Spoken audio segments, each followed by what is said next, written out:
একজন আলেম হয়ে যেইখানে আপনার বলা উচিত ভাই অনেক হয়েছে এখন শার্ট প্যান্ট চাইরা টুপি পাঞ্জাবি লাগা, সেইখানে একজন আলেম হয়ে আপনি বলতেছেন আটা ময়দার দাম বাড়ছে এখন শ্যাম্পু লাগা।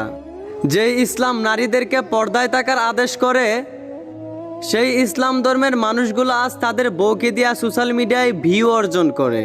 যেই 6 বছরের বাচ্চা মেয়েটার মুখে তাকার কথা আল্লাহ, সেই 6 বছরের বাচ্চা মেয়েটার মুখে তাকে আজ বাবু শোনা।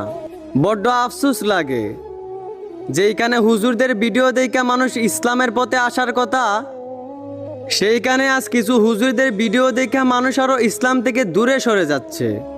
মনে রাখো, তোমাদের কারণে যেই মানুষগুলো আজ ইসলাম থেকে পথ হারা হচ্ছে, একদিনের জবাব না দিয়া পার পাইবা না।